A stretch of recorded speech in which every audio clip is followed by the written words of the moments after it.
vayamos a la escritura, a la palabra del Señor, en el estudio que estamos siguiendo de manera sistemática y expositiva del libro o la carta a los Tesalonicenses, capítulo 2. Para la gloria del Señor estamos hoy congregados, para la honra del Señor estamos hoy reunidos, y también, hermanos, para que no olvidemos cómo debemos andar, como es digno de Dios, que os llamó a su reino y gloria. El domingo anterior estamos viendo la defensa de Pablo en el capítulo 2, desde el versículo 1 hasta el versículo 9 aproximadamente que vimos, cómo Pablo comienza a defender o a presentar una defensa, ¿no?, a su obra, o más bien una defensa a su trabajo en medio de los hermanos. ¿Cuántos han escuchado hablar de la leyenda del Dorado? De El Dorado, la ciudad de El Dorado. Esto es una leyenda que nació en un ritual de los indígenas muiscas. Conocemos, eso fue una tribu muy grande en el tiempo de la conquista, de cuando llegaron los españoles. Durante la coronación de un nuevo cacique, ellos cubrían a ese cacique de oro, ¿verdad? Y le daban ofrendas en una laguna, y le daban ofrendas como tesoro a sus dioses. Los españoles, al escuchar estos relatos, ellos imaginaron una ciudad entera hecha de oro. Y así nació la leyenda del Dorado. Durante siglos muchos exploradores buscaron esa ciudad. Muchos murieron en el intento buscando esa ciudad, pero nunca la encontraron, ¿no? Si mañana saliera la noticia ahí en la prensa de que esta ciudad fue encontrada, esa ciudad perdida que los conquistadores españoles buscaron infructuosamente, ha sido descubierta, ¿usted lo creería? Tal vez no, porque por años nadie la pudo encontrar, no sabríamos, dudaríamos si es verdad o no esa noticia de que se ha encontrado la ciudad de El Dorado.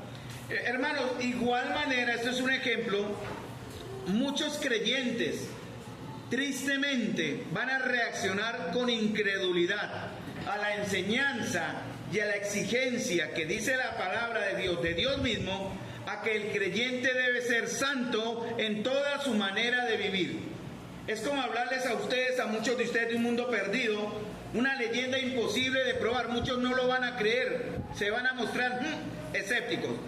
Cuando se les menciona, cuando se les recuerda la responsabilidad bíblica y como mandato del Señor de ser santos en toda nuestra manera de vivir. Hermanos, la responsabilidad dependiente de la iglesia y de los creyentes en la iglesia local, incluyendo el liderazgo, porque Pablo está hablando del liderazgo también, de cierta manera, de los pastores, desde el capítulo 2, versículo 1, hasta el final del capítulo. Pero eso no excluye a todos ustedes de ser también responsables, de que seamos responsables, juntamente con el liderazgo, de cumplir estas ordenanzas del Señor. ¿Qué nos debe caracterizar a nosotros? Eso fue lo que Pablo comenzó a defender desde el capítulo 2, versículo 1 hasta el versículo 8, ¿no? El tener un corazón, ¿me atienden acá, por favor? ¿Me miran acá, por favor? El tener un corazón, o escuchen la palabra, y un ministerio pastoral con gran sacrificio, hermanos amados. Eso se llama en la Biblia el trabajo de amor. Un trabajo que debe ser sin mancha, honesto, responsable, sincero, donde el amor de Dios es comparado, y Pablo lo compara al de una nodriza en su sacrificio por sus propios hijos. Y en los versos que vamos a ver hoy, a partir del 10 al 12, vamos a ver nada más esos 3 versos. Pablo se compara al trabajo, en su trabajo pastoral, al trabajo de un padre responsable. Entonces él hace una comparación entre una nodriza que cuida a sus propios hijos, verso 7, y en el verso 11, se compara como un padre que de igual manera responsablemente y en amor va a cuidar a sus hijos. Otra cosa maravillosa que nos va a hablar Pablo hoy, que tiene que ver con el cuidado pastoral, es con la exigencia divina, hermanos. Cuando digo divina es que viene de Dios.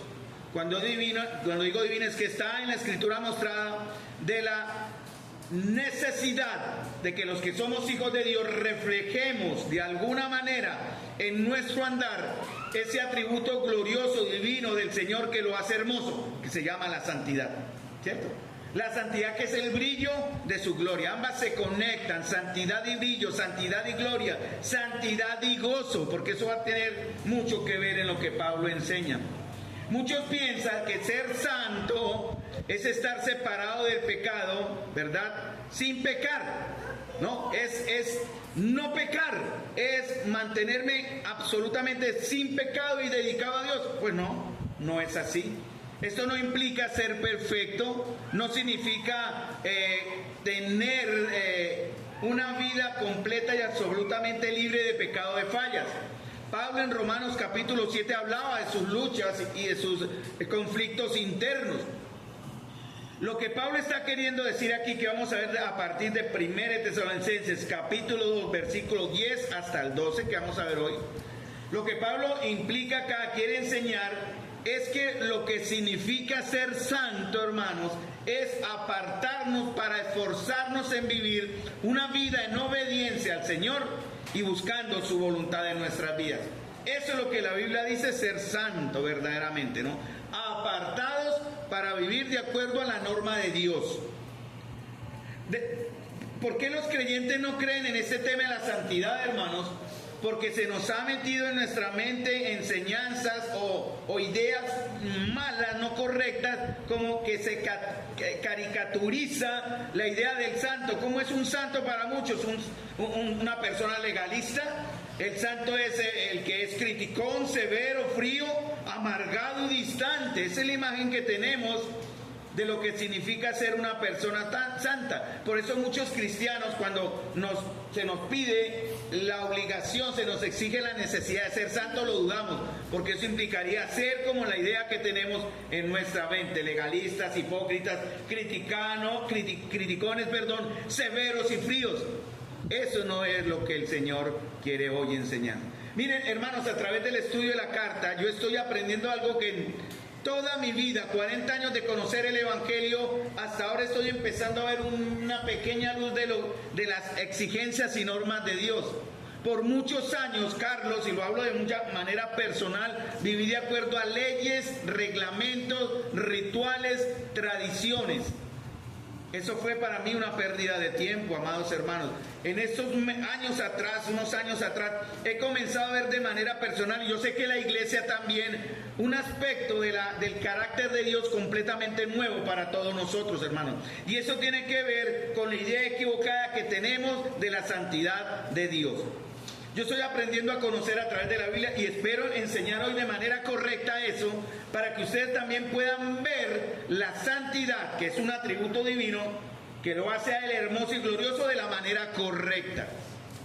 Voy a intentar enseñarles de alguna forma a través de lo que vamos viendo en Tesalonicenses, hermanos amados, que la santidad hermosa y gloriosa de Dios y que se debe reflejar en nosotros es algo muy diferente a lo que conocemos o a lo que vivimos. Dios ordena en la palabra y conocemos el texto.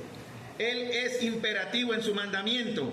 Él dice: sean santos porque yo soy santo, ¿cierto? Él ordena tanto en el Antiguo como en el Nuevo Testamento la necesidad de aquellos que creemos en Él que seamos santos. ¿Cómo? Como Él es santo. Y esto no es opcional, hermanos.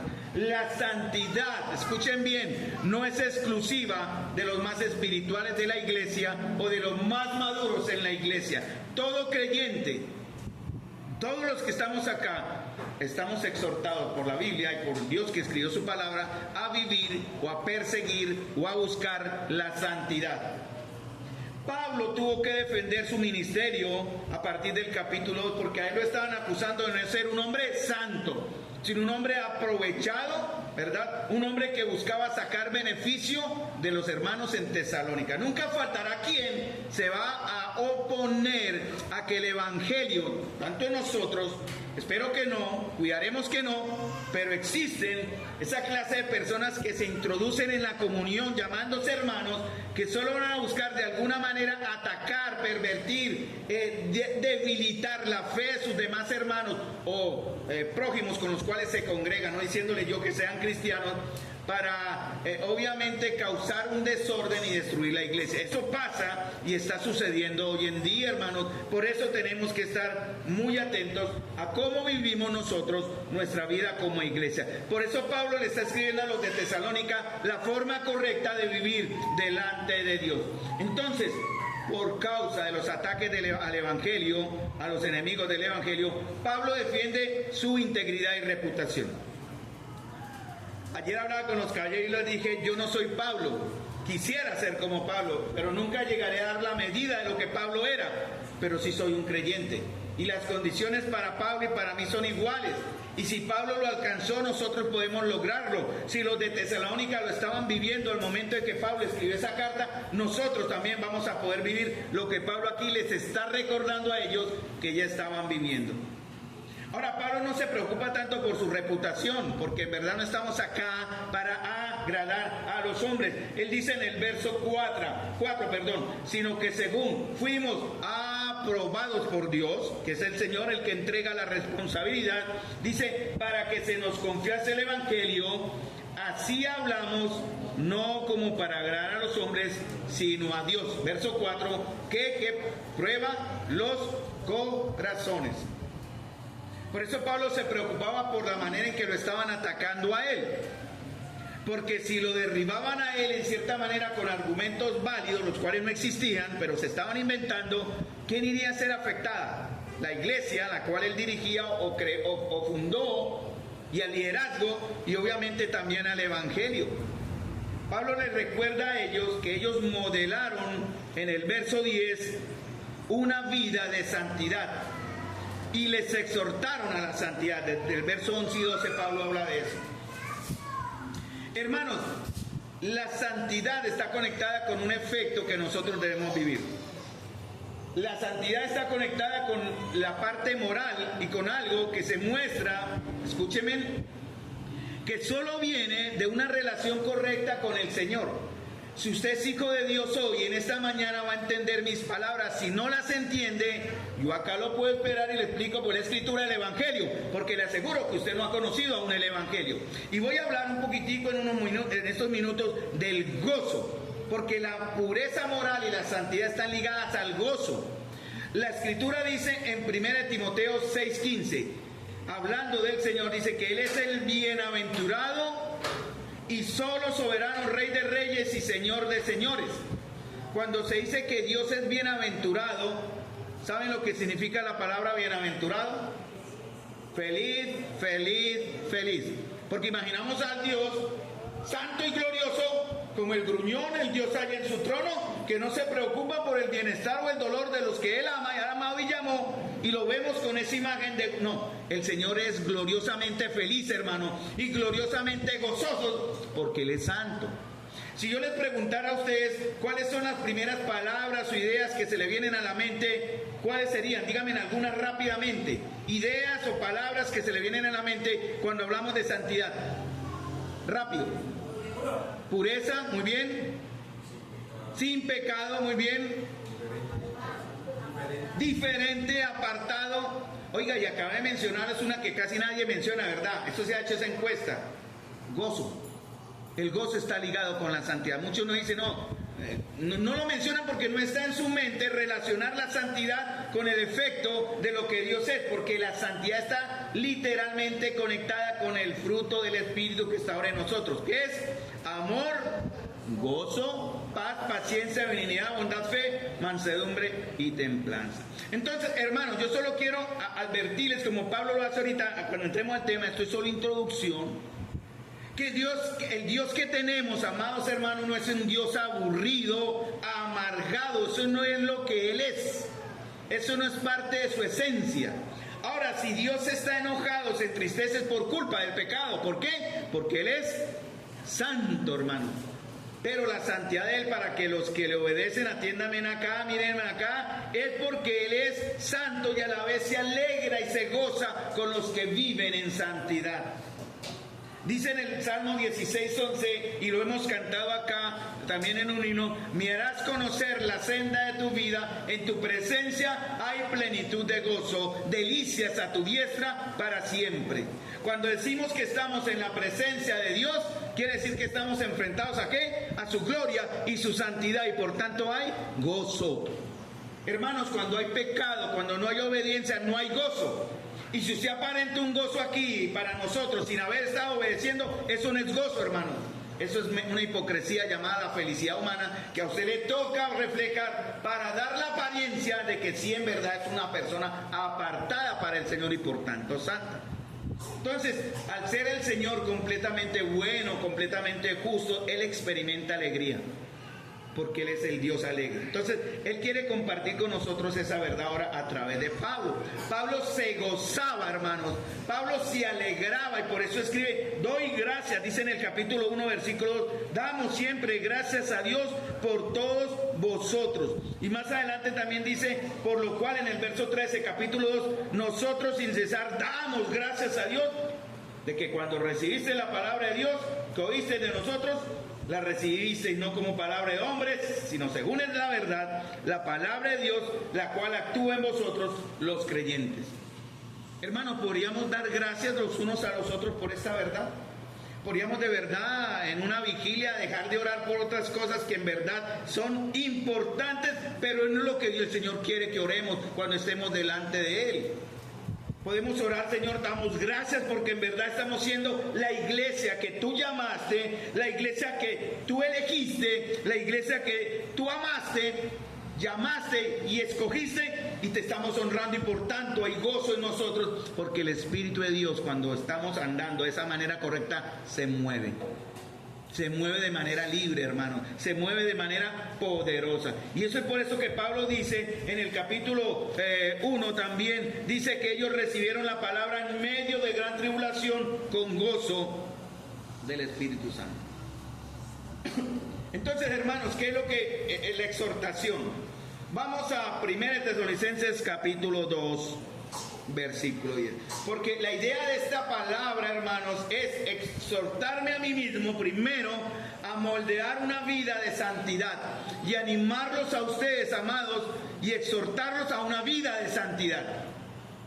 Por eso todo lo que el liderazgo haga en el amor pastoral hacia ustedes, el anciano pastor, en el amor pastoral a ustedes, es para que ustedes, hermanos, sean santos también, como esperan que ustedes, y eso es la gran lucha que nos está, por lo menos a mí me carga el alma, estaré siendo ejemplo a mis hermanos para imitar.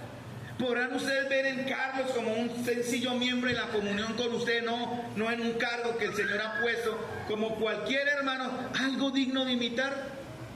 Podrá ver usted a su hermano que está a su lado. Ayer hablamos de eso, y hermano, yo no sé cómo se sintió el hermano que dijo que lo estaban imitando, ¿cierto? Creo que llegamos a ese punto, ¿no? Por ahí estaban imitando. ¿Cómo se sentiría el hermano? Imagínense, ¿no? Alegre, feliz de que soy digno de imitar por mi otro hermano. También llegamos al punto de que algunos reconocieron algo que no deben imitarse, cosas que no se deben imitar en verdad. Hay cosas que yo no debo hacer, que no quiero que imiten. Por eso debo cambiar mi chip, llamémoslo así, chip, mi forma de ver y mi forma de presentar el Evangelio. Nuestro ministerio, hermano, porque Pablo está haciendo una defensa del cuidado pastoral, pero nos incluye a todos, no hay excusa. Eso es solamente para el anciano pastor allá, nosotros no tenemos que, no, hermano, eso es para todos. Dice 2 Corintios 1:24, no que nos enseñoreemos de vuestra fe, sino que colaboramos, dice Pablo, para que vuestro gozo o vuestra santidad, se puede ver también así, porque por la fe estáis firmes. Nosotros, al darle cuentas a Dios, tendremos que darle cuentas a Él de cómo los llevamos a ustedes, por ejemplo, o por práctica, a ser una congregación santa en el Señor, y por tanto gozosa. Ese debe ser nuestro propósito y nuestro ministerio como en el liderazgo. ¿Cuál es la labor entonces del pastor o del anciano, del sobreveedor o del obispo obispo, los mismos títulos para un trabajo que se debe estar haciendo en la comunión, es colaborar con su gozo. Por eso les exhortamos a la obediencia, hermanos. Por eso nos cargamos. Si ustedes no ven en mi obediencia, dirán, no lo hacemos porque el hermano Carlos o tal hermano no lo hace, ¿por qué lo vamos a hacer nosotros? No debería ser así, obviamente. Cuando les advertimos, tengan cuidado con el pecado, hermanos, es porque queremos colaborar con su gozo. Porque nadie que esté en pecado es feliz. No sea mentiroso al decir que estoy bien, que estoy fallándole a Dios en obediencia, en consagración y en santidad, que es el tema, y aún así decir soy feliz. Eso es una mentira. Porque el verdadero gozo y felicidad solo lo da el Señor. Solo lo da el Señor. Vamos a ver 3 puntos. Porque Pablo sigue la exhortación que vimos el domingo anterior, ¿no? Primera Tesalonicenses 2:1 al 9. Y Pablo terminaba ahí recordándole a sus amados, porque Pablo llegó a amar a ese grupito de hermanos tanto que él dice, mire, fuimos tiernos entre vosotros como la nodriza que cuida a sus propios hijos. Tan grande, ese es un superlativo en el griego, ¿no? Que es el mega, ¿no? Mega, lo que se usa cuando uno carga los minutos, no megas, ¿no? Entre más megas cargue, usted más tiene capacidad de hablar. Dice, tan mega es nuestro afecto por ustedes que hubiéramos querido no entregar no solo el Evangelio, sino también nuestras propias vidas, porque habéis llegado a sernos muy queridos. Y les dice, les dimos ejemplo de trabajo. En el verso 9, ahí quedamos, ¿no? No, trabajando de noche y de día, no porque no tengamos derecho. Pablo dice en 1 Corintios, habla en 1 Timoteo y habla aquí, insinúa también, porque es la verdad, no queremos ser gravosos a la iglesia, aunque tenemos el derecho de ser cuidados por la iglesia, porque la Escritura dice que quien predique el Evangelio vive el Evangelio, y no estoy hablando de aquellos que se aprovechan de ustedes mirando cuánto tienen en el bolsillo para ver cuánto les quitan del bolsillo, no es así. En el cuidado pastoral, todos y uno, todos a la vez, en esta responsabilidad que tenemos de compartir, en esta responsabilidad de crecer, en esta responsabilidad dependiente de cuidarnos en ese aspecto también. Porque los de Tesalónica, más adelante lo dice en Filipenses, se gozaban en dar. No era una iglesia de ricos, era gente humilde, tal vez orfebres, campesinos, gente del común, pero ellos se gozaban, y ese gozo era un reflejo de lo apartados que estaban para el Señor. Se gozaban en dar. ¿Y cómo daban? Dice la Escritura, más allá de sus fuerzas. Vamos a ver 3 cosas que Pablo nos enseña a partir del verso 10, 3 cosas para todos nosotros y para el anciano pastor o el líder. Ahora, cuando digo anciano, pastor, líder, pues estoy hablando pues porque yo hablo, pero también hablamos de todo aquel que tiene liderazgo en la comunión. Por ejemplo, en damas hay un liderazgo, en los grupos que se están organizando hay un liderazgo, ellos tienen que responder por eso. En caballeros debe haber un liderazgo, en organizar todo lo que significa para la gloria del Señor, una segunda parte que a veces hay como confusión, que qué hacemos. No, hermanos, hay que organizar delante del Señor y para su gloria debe haber también un liderazgo. Pero eso es tarea de todos nosotros. Y Pablo nos va a dar 3 cosas a partir del verso 10. Vamos a leer 1 Tesalonicenses 2, 10 al 2. Ese es el tema de hoy. Y Pablo dice, porque Pablo va a enseñar 3 cosas. La primera, un modelo digno de ser imitado. La segunda, un pastoreo digno de ser recibido. La tercera, una meta digna de ser alcanzada. Vamos a ver si el tiempo nos alcanza, y si no nos alcanza, gloria al Señor, veremos el próximo domingo cuando nos vamos a ver. Pablo enseña, verso 10, vamos a leer el verso 10, un modelo que merece ser imitado. Y Pablo dice, vosotros sois testigos, ¿y quién más? Dios también. 2 testigos. Eran testigos, valga la redundancia, de cómo Pablo estaba actuando hacia ellos para que ellos le copiaran a él. Yo no me atrevería a decir nunca, cópienme a mí, imítenme a mí, atentos acá, imítenme a mí. Yo no soy capaz de hacerlo. Pablo sí lo tenía esa capacidad y esa libertad. Pero yo tengo que aprender de pronto a copiar a Pablo, a imitar a Pablo y así imitando a Cristo. Sin embargo, eso no nos exime en la tarea que tenemos, hermanos, de ser modelos los unos a los otros. Y Pablo dice, mire, ustedes y el Señor fueron testigos ¿de qué? Y dice en el verso 10, ¿de qué? De Juan, 3 cosas que hablan del carácter de un hombre y de una mujer. ¿Qué es? Repítanla conmigo. De Juan, santa, 2, justa e irreprensiblemente nos comportamos con ustedes los creyentes. O sea, esta santidad, esta irreprensibilidad y esta justicia debe ser los unos a los otros. Es una tarea que allá el pastor, el anciano pastor, o allá el que está arriba, el que sí tiene que mostrar, y nosotros no estamos obligados a eso. O sea, eso es un engaño, hermano. Entonces Pablo dice, ustedes son testigos y Dios de cómo nos comportamos con ustedes. ¿De qué manera? Santa, justa e irreprensiblemente. En el verso 4 y 5 del capítulo 2, Pablo también le recuerda eso. Dice, sino que según fuimos aprobados por Dios. ¿Dios qué aprobó en Pablo? ¿Les entregó qué? ¿A Pablo qué? Extienda, predique el evangelio. ¿Le ha entregado el Señor ese encargo a la iglesia? Sí, señores, no era solamente de Pablo, era para nosotros también. Y Pablo dice, sino que según fuimos aprobados por Dios, que se nos confiase el evangelio, así hablamos, no para agradar a los hombres, sino a Dios que prueba los corazones. Entonces, hermano, ¿qué es lo que más vale para nosotros? ¿El testimonio de quién? Acabo de leerlo, hermanos. Atentos a mí, por favor, o atentos a la escritura, por favor. Dice, ¿qué es lo que importa acá, hermanos? Acabé de leerlo en el verso 4. Dios, hermanos, es más importante lo que Dios piensa que lo que el hombre diga. Ustedes pueden decir maravillas del pastor o del líder o de la comunión de la iglesia, pueden hablar maldades del pastor, del líder o de la comunión de la iglesia, pero eso a nosotros no nos debe importar. Nos debe importar más lo que Dios cuenta, lo que Dios dice, porque Él sí prueba los corazones. Ahora, ¿pueden ustedes, hermanos, dar testimonio de alguna forma en estos 25 años o más que hemos estado en una comunión los unos a los otros, de que nos hemos comportado como hombres de integridad? ¿Han visto ustedes en los hermanos con responsabilidad en los diferentes ministerios mañas y malos manejos, verdad? Imperfecciones que sí hay, pero trampas, engaños, algo que le hayamos quitado a alguien las cosas, que hayamos quitado, como dijo Samuel en 1 Samuel capítulo 12. Sean ustedes testigos si me he aprovechado de alguno de ustedes. No significa perfección, obviamente.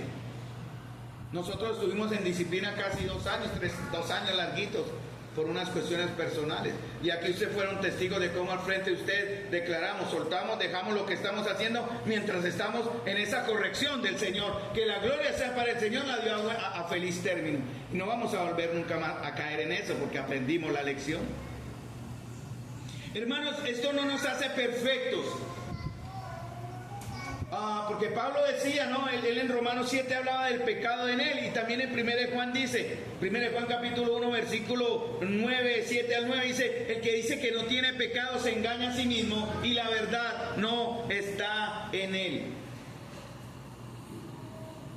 Un creyente, entre más avanza hacia el camino de la santidad, más cuenta se da de lo lejos que está de esa santidad. Mientras más maduro sea un cristiano, hermanos, más consciente está de sus propios pecados, o más consciente estamos de sus propios pecados. Por eso Pablo se atrevió a decir en el verso 10, ustedes son testigos de quién. No solamente Pablo no estaba solo en esto. ¿Con quién estaba él? Con Silvano, Silas y Timoteo. Ayer con los jóvenes en el devocional hablamos de Timoteo. Ninguno tenga en poco tu juventud, sino sea ejemplo de los creyentes en palabra, conducta, espíritu, amor, fe y pureza.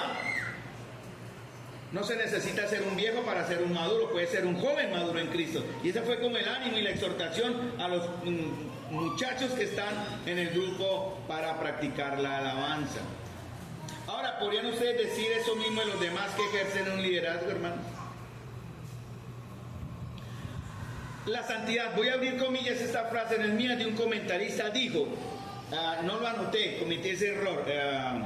Bueno, no voy a adivinar el nombre, pero se me olvidó. La santidad es el comportamiento de aquellos que viven conscientes de la presencia de Dios.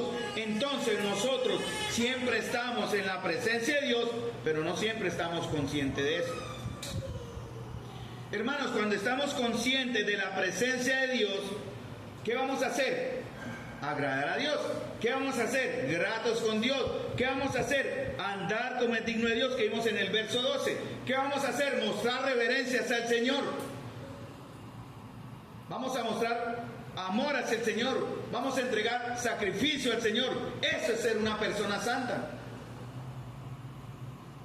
Pero nadie puede ser santo si primero no ha sido rescatado de lo que causa su falta de santidad, o sea, del pecado.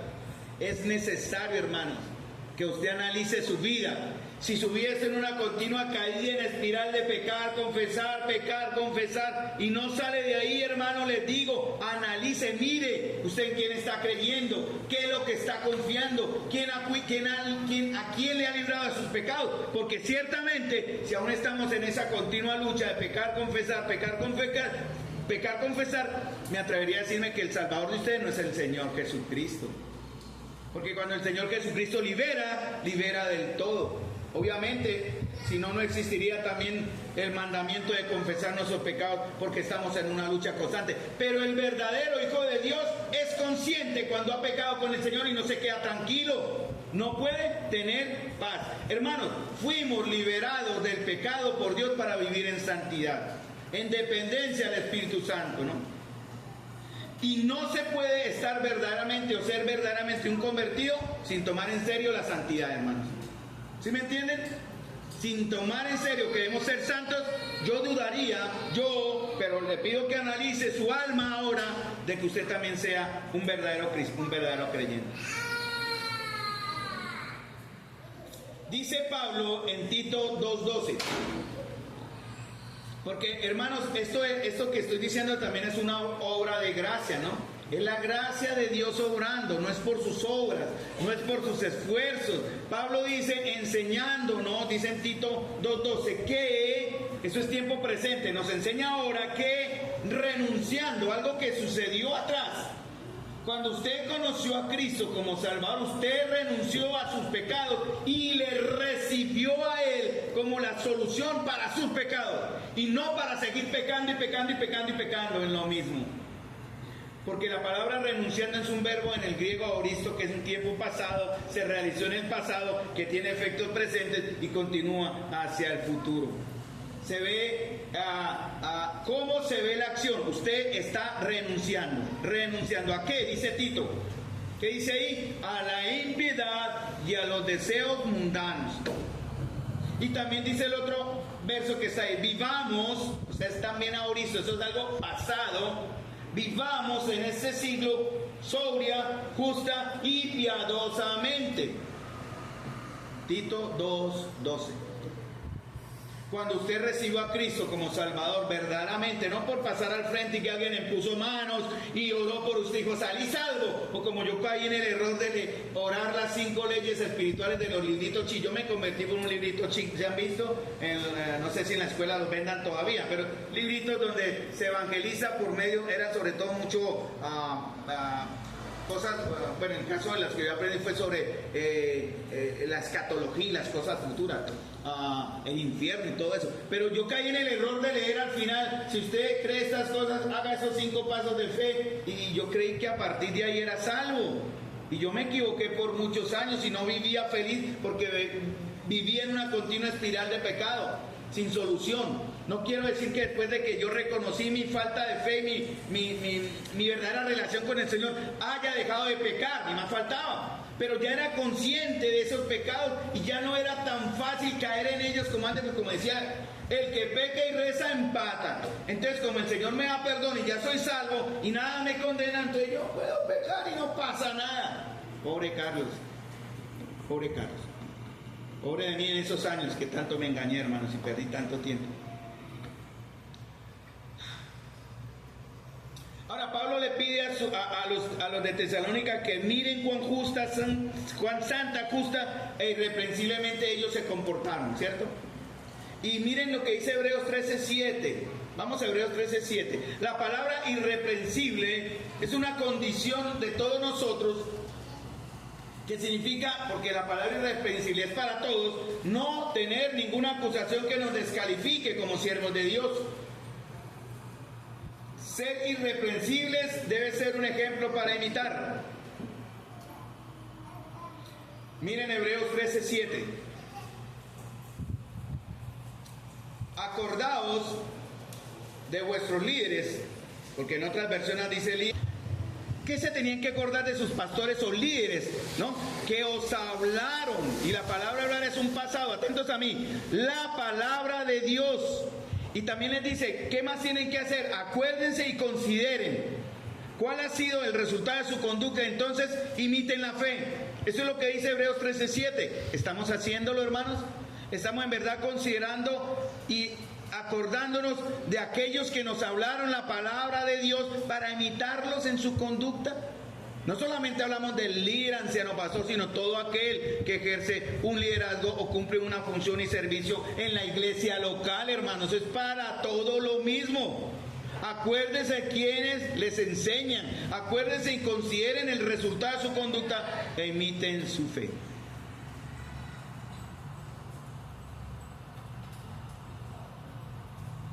Segundo punto, hermanos. Bueno, quiero aclarar otra cosa antes de que se me olvide, porque no quiero dar esa idea. Antes de pasar al segundo punto, verso 11.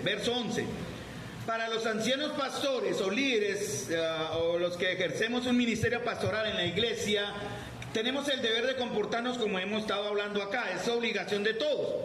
Pero hermanos, aunque ustedes no sean líderes o ancianos o pastores o obispos o ejerzan una función visible en la iglesia, el deber que tenemos todos los miembros en la comunión es de imitarnos los unos a los otros, en todo lo que nos ayude a ser ¿qué? Más parecidos a Jesús.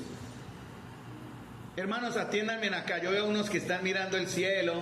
No sé si yo puedo ser aburrido, hermanos, de verdad. A veces es que estoy muy limitado aquí. Yo quisiera moverme, ya la memoria me falla. Yo no quisiera tener ese computador acá que me limita para mis notas. Pero hermanos, tengo que estar. Pero yo veo algunos que tienen la mirada perdida. No sé, estarán en la gloria ya, pensando en lo que yo les estoy hablando o lo que el Señor les está hablando. Pero mire, yo quiero decirle una cosa, hermano, se me va la frase. No queremos clones del liderazgo. No se debe buscar que haya hermanos parecidos a los pastores o al líder. Debe buscar que todos seamos parecidos ¿a quién? A Jesús, hermanos. A Jesús. Porque maldito el hombre que confía en hombre y pone carne por su brazo. Yo en cualquier momento, a partir de ahora, podré fallar. Cuando llegue a fallar, tengan de mí misericordia, hermanos. Ayer hablábamos de algo de la exhortación, ¿cierto? ¿Se acuerdan? Hablamos de exhortar. Yo esperaré el día que falle, que vengan todos a hablarme al oído, pidiéndome que reconsidere mi mala conducta si eso llega a suceder. Y hablamos de ese proceso, ¿no? De los 2 testigos de llevarlo a la iglesia. Hermanos, porque debo ser un modelo para imitar también. Segundo punto, primera Tesalonicenses 2:11. Así como, porque Pablo dice, miren, ¿cómo nos comportamos santa, justa y irreprensiblemente? Así como también saben de qué otro modo, y da otro ejemplo, da otro modelo. ¿Sabéis de qué modo qué? Como, lean cómo va en el verso 11, como el Padre a sus hijos, exhortamos y consolamos a cada uno de vosotros. Pablo compara el ministerio pastoral como el de un padre que ejerce autoridad paterna para tratar con cada uno de sus hijos conforme a la necesidad de cada uno. Por eso Pablo dice, mire, así como también de qué modo, como el Padre a sus hijos, exhortamos y consolamos ¿qué? A cada uno de vosotros. Pablo usa aquí en el griego la palabra padre es pater, refiriéndose al varón, no a la mujer. Ni siquiera en Colosenses 6:14 o en Efesios 6:14, perdón, cuando habla padre, no exasperéis a ir a vuestros hijos, no habla de hombre y mujer, habla de hombres, hermanos. Y los hombres aquí o en cualquier lado están fallando mucho en su rol de ser los varones que representen al Señor o que representemos al Señor verdaderamente en el rol que nos puso. ¿Qué tenemos que hacer? Exhortar y consolar a nuestros hijos, a cada uno de ellos, ¿Para qué? Dice, como dice en el verso, el que sigue, encargarles que anden como es digno de Dios, que los llamó a su reino y gloria. Pablo habla a padres, varones masculinos que tienen hijos, porque es nuestro deber como padres con cada uno de nuestros hijos exhortarlos en amor y con autoridad que vivan como es digno de Dios. En Efesios 6.4, dije 6.14, pero en 6.4 Pablo dice, o 6.14, creo que es 6.14, bueno, no, ya miramos allá porque no sé si anoté, ya me entró la duda, pero miremos rápidamente en Efesios 6, solo para confirmar que la escritura sea correctamente, 6.4, sí, está bien. Vosotros padres, pater, no provoquéis a ir a vuestros hijos, sino que criarlos. La palabra criar, ¿qué es? Sustentarlos, alimentarlos, que en disciplina y amonestación del Señor. Esa es la tarea de los varones, hermanos. Puede usted que tenga la excusa, entre comillas, que es una excusa válida, pero no es una excusa, no debe ser una excusa, que mi trabajo me obliga a llegar y que tengo que mi trabajo. Nunca deje de aplicar, hermanos, o de vivir esta responsabilidad que usted tiene delante del Señor, de educar a sus hijos uno a uno, como dice Pablo aquí, exhortarles uno a uno para que ellos vivan y de acuerdo a como es Dios digno, como es Dios digno, dice en Primera de Tesalonicenses. Como es digno de Dios, exhortarles, consolarles. A veces esperamos que sea la mami la que haga el trabajo que a mí me toca. Claro, muchas veces toca porque uno delega autoridad, uno está por fuera. Y si el niño se porta mal, la mamá no tiene que decir, cuando llegue su papá arreglan. Porque por lo general uno llega tan cansado y con tanto ganas de que uno no arregla nada, hermanos. Les toca a las mamis ejercer la autoridad en el nombre de quien representa al Señor, que es el hombre. Pero si eso pasara y usted tiene tiempo, hermanos amados, usted tiene que llegar, recibir el informe de su esposa y disciplinar a su hijo si se estuvo portando mal.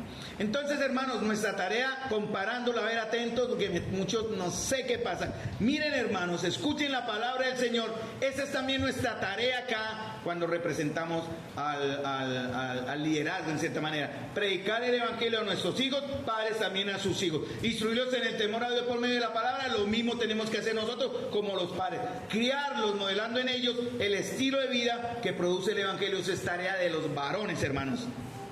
Y si nuestros hijos, y yo hablaré y me piso yo mismo la cola, como dicen vulgarmente, yo fallé en eso, y Dios sabe que me he arrepentido con lágrimas y dolor, hermanos, y ya no me queda más sino confiar en la misericordia de Dios. Ya no me queda de otra. Yo hoy pudiese regresar al pasado, corregiría muchos errores que cometí, no lo voy a negar, soy un hombre perdonado, pero que generó un daño, no porque fuera malo, sino porque era ignorante. Pero bueno, el Señor es misericordioso. Entonces yo espero que el Señor algún momento me permita en ese volver y corregir esas cosas. Por eso Pablo decía a la iglesia, dice, como nada que fuese útil he rehuido de anunciarlo y enseñaros públicamente y por casas. Hermanos, esa es nuestra tarea, cada uno de ustedes, públicamente o personalmente, exhortarles y consolarles. Porque, hermanos, el pastoreo en la iglesia local es para los que son de la iglesia local. El cuidado de la iglesia local es para los que son de la iglesia local. No cuidamos los hijos ajenos. Yo no veo a nadie que llegue a mi casa y dice, es que Carlito, usted debería tratar a sus hijos así. Yo lo saco de la oreja, ¿no? No, hermano, eso es mi tarea, usted no, tranquilo. Pero hermanos, aquí en la congregación no vamos a cuidar hijos ajenos, hablando del cuidado pastoral. No cuidamos ovejas ajenas, hermanos, cuidamos las ovejas propias. Dice en la Nueva Traducción Viviente ese mismo verso, el verso 11 y 12, el verso 12 que tiene que ver con el 11, está relacionado ya para terminar. Les rogamos, los alentamos y les aconsejamos, hablando del verso 11, dice, para que lleven una vida que Dios considere digna. Estoy leyendo en la Nueva Traducción Viviente. El estándar es de Dios, hermano, no del hombre. Y la razón es que Él nos llamó a su reino y gloria. Porque saben una cosa, la santidad, hermano, no es una camisa de fuerza. Algunos dicen que en la iglesia me obligan a ser santo. No, la iglesia no puede obligar a nadie, ni Dios siquiera lo hace. Que eso es una mentira, ¿no? ¿Qué es lo que quiere el diablo, hermano? El diablo quiere que, no quiere nuestra felicidad cuando nos tienta o nos prueba de manera pecaminosa. Él muestra lo aburrido que es ser santo. Ay, allá leyendo la Biblia, llorando, usted estar enfiestado allá, hermano. Mire, me acuerdo cuando hacíamos de joven esas representaciones para evangelismo ¿cómo era? Eso está en los libritos chinos, ¿no? El diablo mandaba, estaba el cristiano orando y le mandaba la técnica 211 y le mandaba a la niña en minifalda. Y usted estaba orando y podía ver a la niña y una vez se despabila. Esa era como la ilustración de cómo el diablo le va a poner a usted lo que sea, hermanos, para desviar su atención de la santidad que es estar reunidos acá, creciendo en la comunión, en oración y en conocimiento del Señor, y no poniendo nuestros ojos en aquellas cosas que viniendo del diablo, no diciendo que sean necesariamente sexualizadas, pero que nos apartan. Por eso el diablo dice, eso los santos reyes son los más aburridos del mundo. Voy a ofrecerles que, porque contra nosotros está el mundo, Satanás y la carne. Primera de Tesalonicenses 4, 1 al 3. Me quedan 5 minutos. Primera de Tesalonicenses 4, 1 al 3. Mire Pablo lo que vuelve a decir y ruega, y yo ruego también como por Pablo, dice, os rogamos hermanos en el Señor. ¿Sí? Me siguen ahí en el verso capítulo 4, 1. Por lo demás, hermanos, cuando dice por lo demás, dice que todo lo que ha dicho anteriormente, dice, hermanos, además de eso hagan esto. Dice, por lo demás, hermanos, os rogamos y exhortamos en el Señor, ¿qué? Jesús. ¿Cuál es la razón del ruego? Dice, que de la manera que aprendiste de nosotros cómo os conviene conduciros y agradar a Dios, así abundéis más y más. Esa es una responsabilidad y volvemos al mismo tema. Si nos estamos copiando, si nos estamos imitando, hermanos, en lo bueno.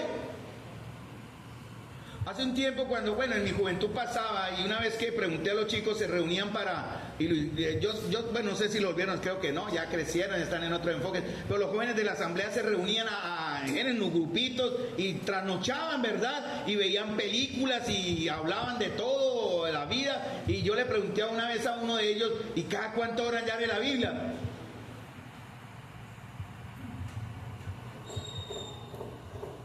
Ese sonido no lo hacían, hermanos. Ni siquiera oraban, ni siquiera escudriñaban la escritura. Hablaban de todo, temas muy buenos y sanos, ni más faltaba. Pero ¿dónde estaba el conocer del Señor? Así pasaba en mi juventud cuando yo me reunía con los míos. Hablábamos de todo menos del Señor. Y es triste eso. Porque Pablo dice, de la manera que aprendiste de nosotros abunden así más y más, más y más. Porque, ¿cuál es la razón? ¿Por qué Pablo dice eso? Miren lo que dice en el verso 4, en el capítulo 4, en el verso 3. ¿Qué dicen? ¿Por qué Pablo quiere que abundemos en esto?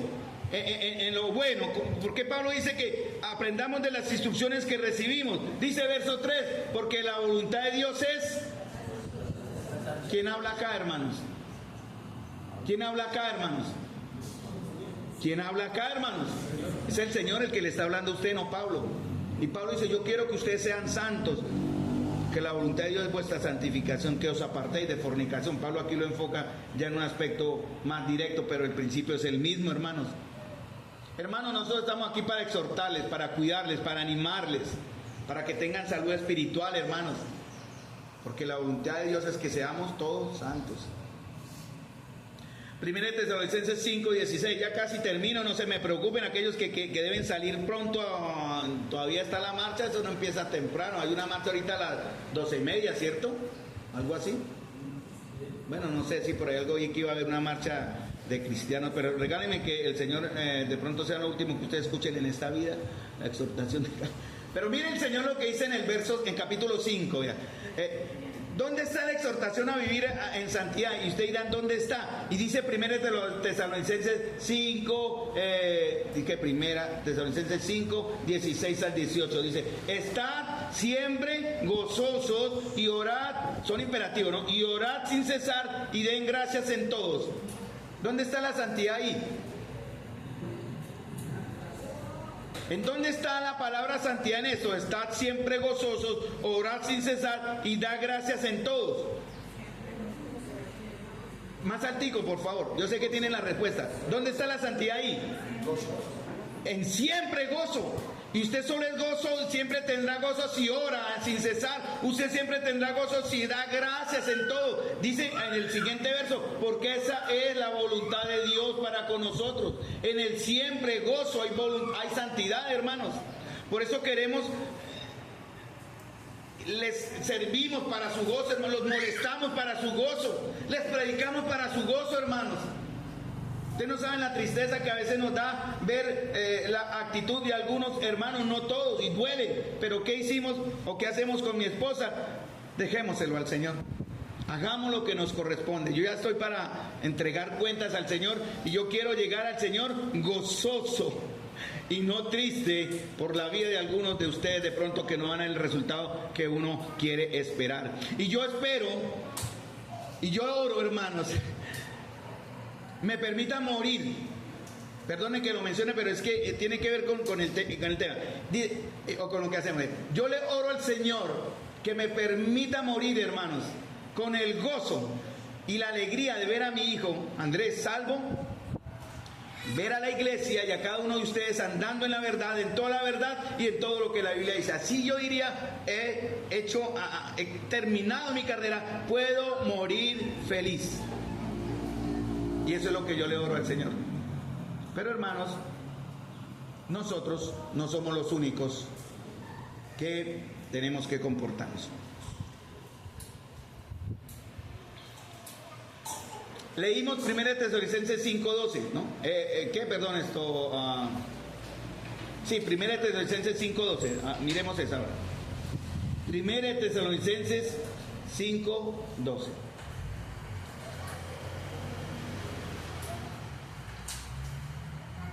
¿Listo? Es casi la misma consejo de Hebreos.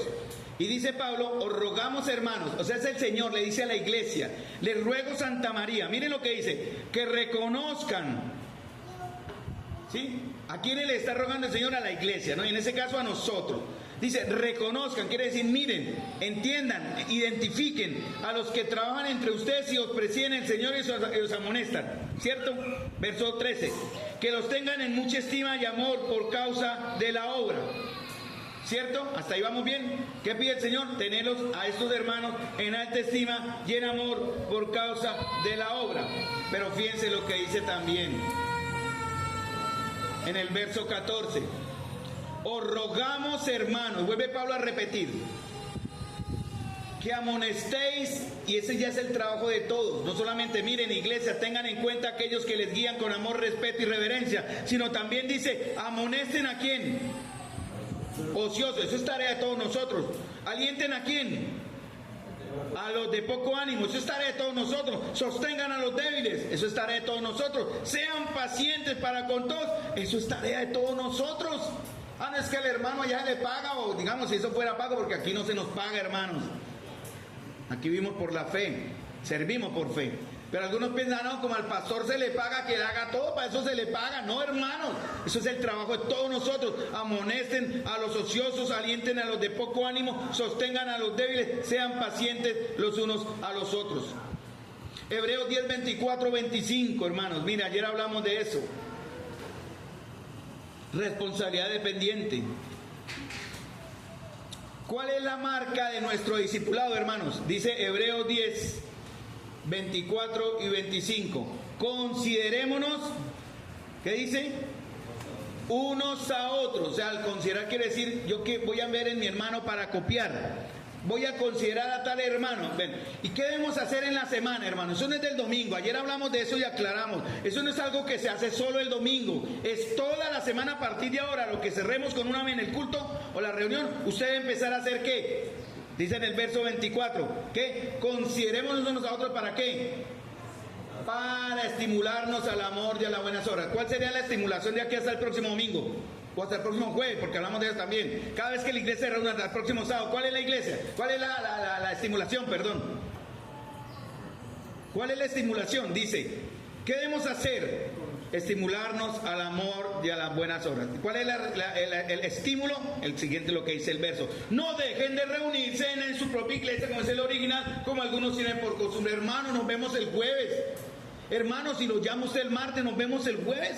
Hermanos, si lo llama el miércoles, nos vemos el jueves. Animen a los de poco ánimo, a los débiles, y seamos pacientes los unos a los otros. Motiven a los ociosos. Nos vemos el jueves. ¿Quiere que pase y lo recoja? Nos vemos el jueves. Y el jueves, a lo que cerremos con amén el culto de oración y estudio bíblico, nos vemos el sábado, amados hermanos. ¿Quiere que pase y lo recojo y lo llamo y le mando ahí sí apoyo el WhatsApp para que usted mande, lo llene de mensajes de texto? Nos vemos el sábado, nos vemos el sábado, nos vemos el sábado, porque hay que alentar, animar a los de poco ánimo, sostener a los débiles y ser pacientes. No dejen de reunirse como algunos ya lo volvieron normal, sino que exhórtense. ¿Y por qué debemos exhortarnos, hermanos? ¿Qué dice el verso 25? ¿Por qué tenemos que exhortarnos? O sea, aconsejarnos a hacer esto que estamos diciendo. Porque el día se acerca. ¿Cuál es el día que se acerca, hermanos?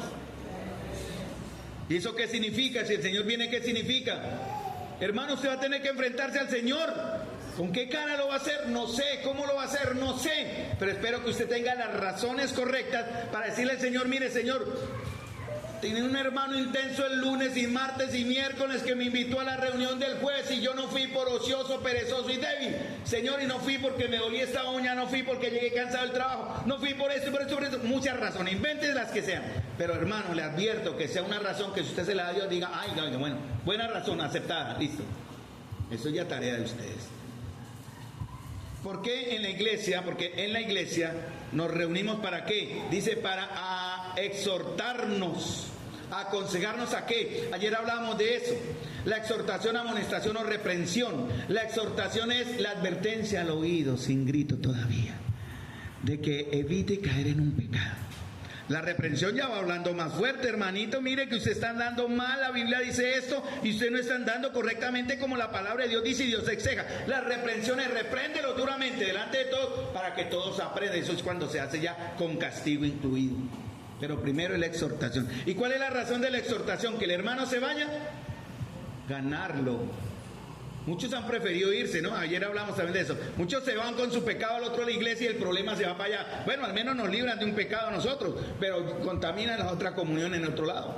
Y llegan calladitos, ¿no? Porque mientras lo ideal es que el pastor o líder de allá llame al de aquí y diga: ¿cómo salió esta persona de allá? Eso sería lo ideal, ¿no? Esa carta de recomendación, no, hermano, la personita, tin. Pero hermano, tenemos que exhortarnos, ¿verdad? ¿Cuándo fue la última vez? Ya voy a terminar, 2 minutos, perdónenme. ¿Cuándo fue, recuerde usted la última vez que usted vino a la iglesia y alguien lo amonestó y le exhortó? Por algo que usted no está bien en su vida, algo. ¿Puede alguien alzar la mano? ¿Solo alzar la mano? ¿Alguien? ¿Nadie ha orado? Silvia, ¿la han exhortado aquí? Esa es la pregunta, ¿no? ¿Sí? Bueno, solo Silvia. Ay, los demás son perfectos, gloria a Dios. Alex Humberto, perfecto. 2 santos. Hermanos, ¿cuál fue su reacción?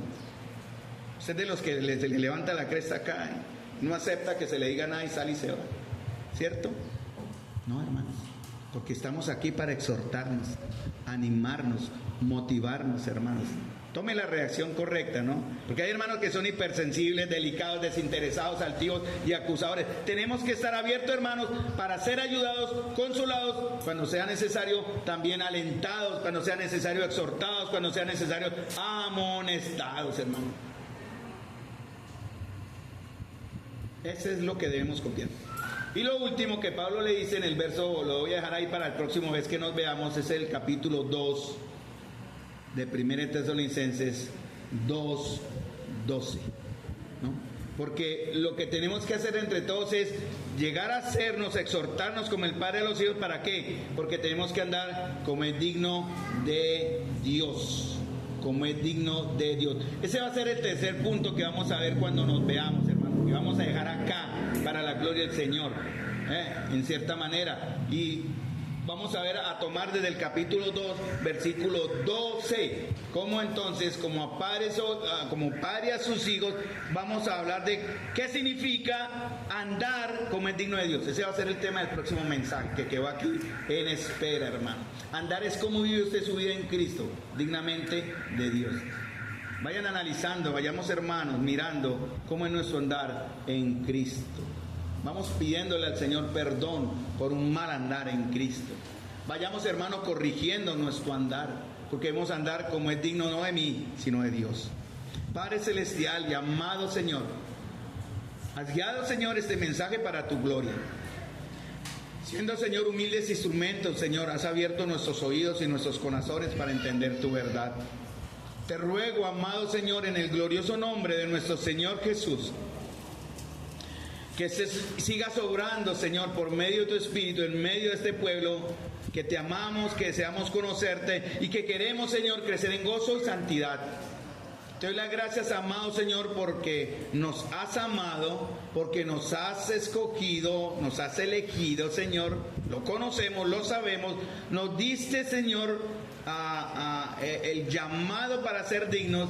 Sabía, Señor, nuestra decisión voluntaria. Así como los de Tesalónica recibieron la palabra, nosotros recibimos tu palabra y te damos las gracias, Señor. Para ti sea la gloria hoy y siempre en este lugar, Señor. En el nombre de nuestro Señor Jesús. Amén. Dios les bendiga, mis amados hermanos. Nos vemos el jueves.